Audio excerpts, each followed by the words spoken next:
Paul, for some people today, patient opinion was a new name. Could you tell us a bit about your organisation and how it works? Patient Opinion is a website that anybody can use. It's freely available, so you can just go and see what people are saying. And it's a place where patients, service users, families, carers and staff can go and share their story of care across the NHS, across the UK.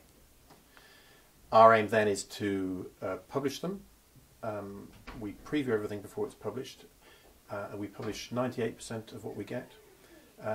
And our aim, we don't always succeed, but our aim is to direct your story to just the right 3 or 5 or 8 people in Middlesbrough or in Bristol or in Aberdeen.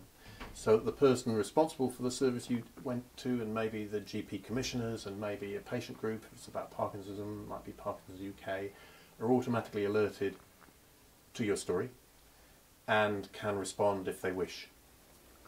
How can trusts then make the best use of the information you collect?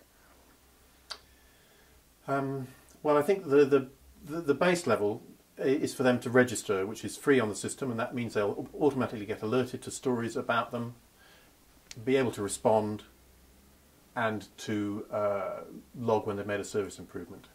And that's pretty easy to do. It's just follow the steps on the web page. And how many trusts have you got registered so far? Well, there are probably about 360, 370 acute trusts, mental health trusts and ambulance trusts in the country, and we've probably got about 150 of them who are either registered or subscribing to us. But mental health trusts and acute trusts can also reply to stories that originated from patient opinion on NHS Choices. So some of them will be replying on NHS Choices, and then we republish those, and they're not in that total.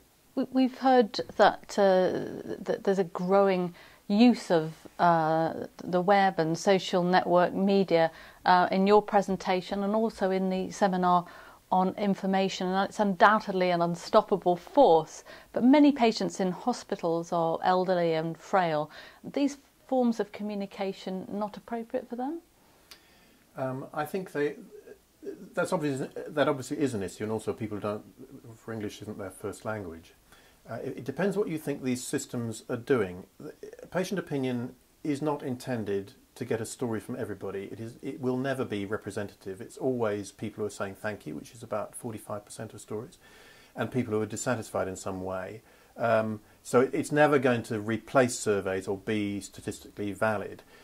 What it does is to allow people to have a voice, and in this day and age with social media, what they expect back is a voice back. They want a voice with heart, preferably from somebody that they know. They want Mary, who they remember as being the charge nurse on the ward, to actually come back and say something. And that's what these new systems are trying to do. They're trying to create conversations. They're not about data. The NHS is a bit addicted to data, and it's great in many ways.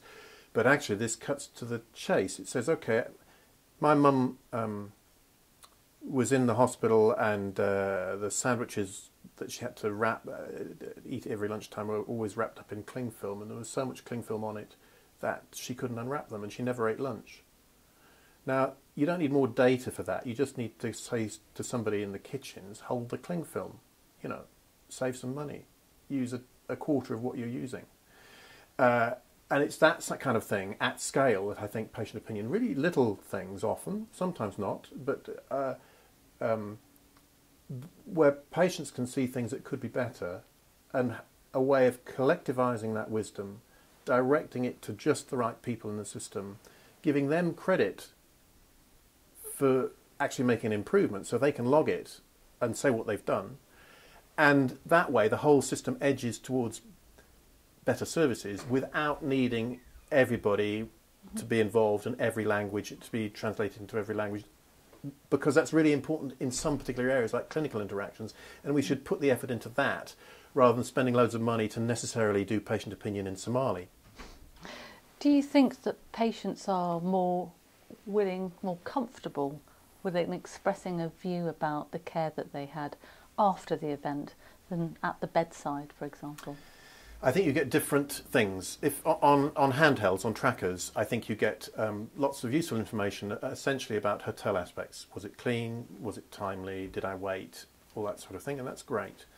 I don't think you will get people saying, I felt my consultant was rude, when they're still actually in their pyjamas. Yes. Or metaphorically in their pyjamas and still in outpatients. And I also don't think that often we know what we think of the care till a couple of weeks has passed.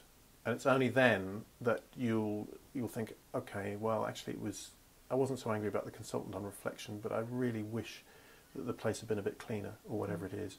And of course, only if a minority of people will have the energy to post their stories at that point, but that doesn't really matter if what they're saying edges the system to better care. You don't need everybody. You need that passionate, thoughtfully passionate 5% of people who think, my mum died in whatever hospital, and it was awful and it was great, but I just wish that this bit was different, and I'm going to write this because I really want this little bit to be different.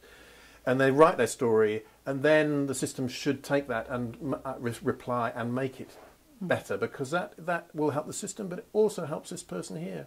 It is therapeutic, because suddenly you're back in the world of, okay, so that wasn't a completely pointless, awful exercise. There was some point not only about my mum's death, but actually about making things better for people in the future. And that is the social solidarity of the NHS. That is what we're all about. What trends have you noticed from the trust that are taking part in taking up the stories and the comments and suggestions? What first happens when somebody registers or starts using patient opinion is it will all go through the head of PALS or the head of the director of nursing, or sometimes the director of communications.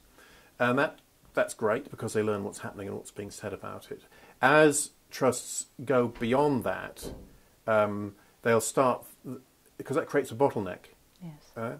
And so you'll have, David, who's a director of PALS, thinking, this needs to go direct to Alison, on Ward 50, because that's about her ward and she'll know what. So then he starts sending it as an internal email to Alison, and she starts writing back, and he starts posting it. And then after a bit they get tired of that, and he says, Alison, I've set you up for an alert so you know about it, but why don't you just write the response? And he can see the responses before they're published, and then you think, okay, well, that's great, Alison's doing that. And actually she knows what's happening on Ward 50 much better than I ever do.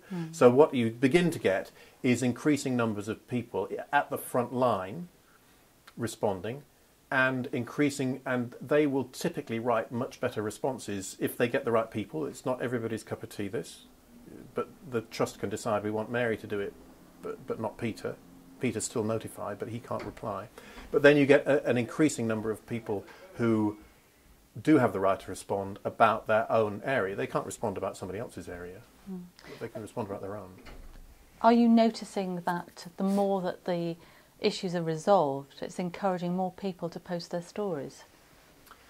That's a really good question, and we don't have any direct data on it. You'd hope that would be so. We're making the site progressively more and more transparent, so you can now see which organisations are following your story. Is the local commissioning group following my story in Hull West? And also, very soon you'll be able to see which staff have read my story, actually received the email alert and opened it. Very good. So making those things more and more transparent should increase both the amount of service improvements and the amount of people who say, hey, this is a really great service, this is quicker, better and easier for this sort of thing, rather than going to complaints, which will help the complaints department and also help the frontline staff. I have a final question. You're a GP by background, a former GP, and now we have GPs becoming more active in commissioning. What will you be advising your colleagues in general practice to encourage their patients to post stories? Well, we already do that, and a significant number of stories come through general practice. And yes, we certainly will, because I think it's a really cost-effective way for clinical commissioning groups to meet their, are we consulting our patients? Do we know what patients think of the services that we are buying on their behalf? It's also the case that it fits very well with patient participation groups, which GPs now have to set up, because they can. So some commissioning groups are beginning to say, okay, here's our patient participation group. We're going to give part of our, set it up so that the patient participation group receives all comments about our local hospital, and actually we're going to give the right of response to Rebecca and Vicky, who are young mums and really interested in women and children's services, and they will respond just for women and children's services to any stories coming in about our trust or about our maternity service, about the practice, on behalf of the PPG, the patient participation group. So then you get responses saying, this is Rebecca from West X patient participation group, really interested in your comment about how there aren't any toys for young children in the paediatric A&E. Can you please do something about that? Now that's great. It hasn't happened yet, but when that happens, A, it's involving people, an order of magnitude more people in having this dialogue. B, it's taking a burden off CCGs. They don't have to employ somebody to do it. Vicky and Rebecca are really keen on it. It's fantastic. It's a really good thing for them to do.